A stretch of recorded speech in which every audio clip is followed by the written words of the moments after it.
Hey, what's going on, everybody? Hope you guys had a great Thanksgiving. Hey, what are you doing? Get going! Get.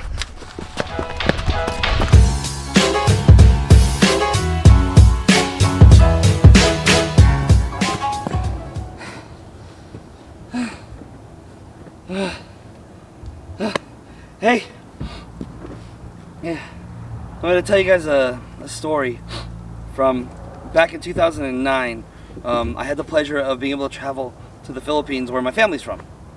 And I was working with this organization out there that built schools and really small houses for poor parts of the country. Most of the Philippines is third world. And so this one day we were up in this super remote village, and you know, this group had been there before. All we were doing was going in and repainting a school, and just making sure that things were stocked up for them. And so the guy that's in charge of the work crew that day comes up to me and goes, "Hey, I want you to go to that house over there and just take this light bulb, just a singular light bulb. Nothing special about it." And so I go, "Okay," grab the light bulb, and I kind of walk over there and knock on the door, and there's this language barrier. Most of the people over there speak English, but in this specific area, you know, school is hard to come by, and you know, the school, it was pretty brand new. And so there was this language barrier, and I'm sitting there going, okay, I just hold up the light bulb, and she gets it. And so she takes the light bulb and kind of ushers me to come into the house. I walk in, and the house is, you know, maybe bigger than most common household sheds. You know, it's not very big. It's maybe a 10 to 15 by 10 to 15, if that, 2 stories, and the second floor is where all the kids slept, but it's not even a singular, it's not even their own rooms. It's a singular room upstairs, a singular room downstairs. And we're, you know, I'm just standing there. She replaces the light bulb, and then I realized something. That light bulb was the only thing lighting the entire downstairs part of, like, the living room kitchen. You know, it all was kind of slammed into one. And then she invites me to sit down and have lunch with them. These people don't have a lot, but she was willing to give me a portion of their food for the day. Now, I didn't do anything special. I didn't. I brought a light bulb to them, but for them, it meant the world. I didn't make the light bulb. I didn't even purchase the light bulb. I was just a person that brought it. The group I was with, that's what they do. They just love the best they can, and let the community, the poor parts of the community, know that they're loved. As we've been talking about the saints, you know, you and I are called to be saints, and the last part of loving God with all your mind, heart, and soul, the second command is to love your neighbor. We don't need anything major. You know, we don't have to go anywhere to love, and in Scripture we see this, and so we're gonna die.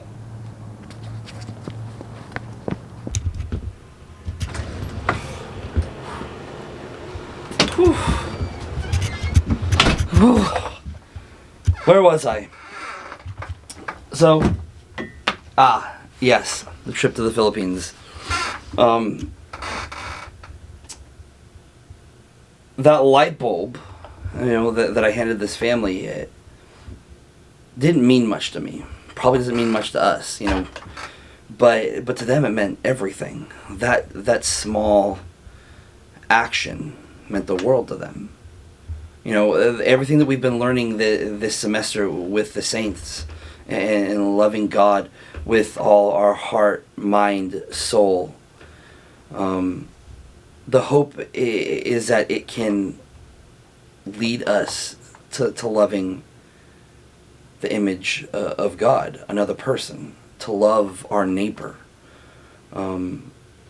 Everything that God has placed in front of us are tools for us to truly love. Not only love God, but to love the people around us, so that way, you know, we lift each other up and get each other to heaven. In 1 Corinthians chapter 13, verses 1 and 3. St. Paul, so this takes place after Christ's death. And in 1 Corinthians chapter 13, Paul goes, "If I speak in human and angelic tongues but do not love, I am a resounding gong or a clashing cymbal. If I have the gift of prophecy and comprehend all mysteries and all knowledge, if I have all the faith so as to move mountains but do not love, I am nothing.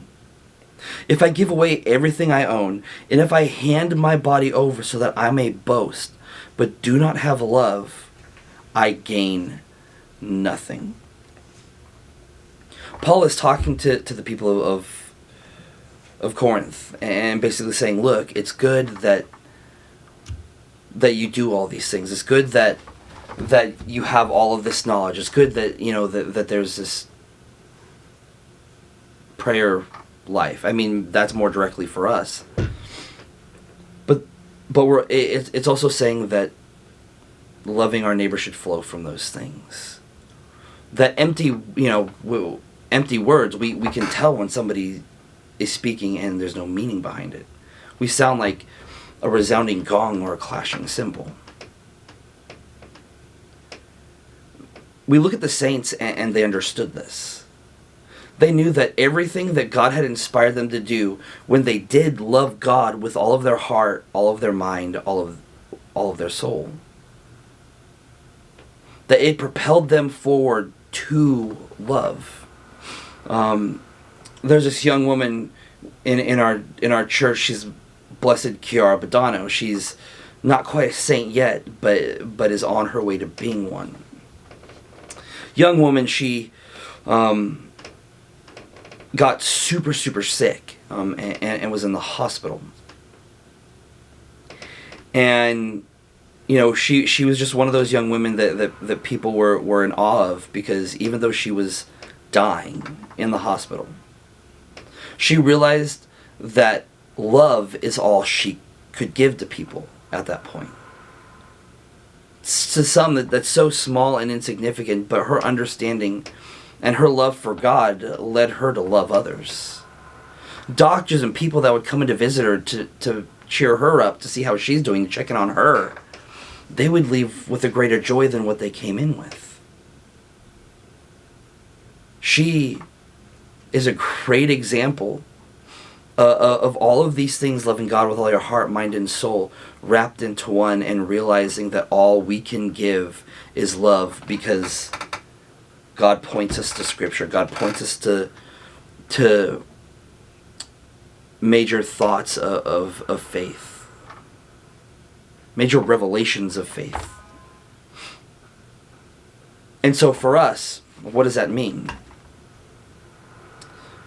Well, maybe we built a prayer life over this series. Maybe we've loved diving into Scripture. Yet, our hearts should be convicted to take what we know and do something with it. So maybe that's cleaning up around the house without being told to do so. We just had Thanksgiving and Christmas is on the way, and we know how our parents get.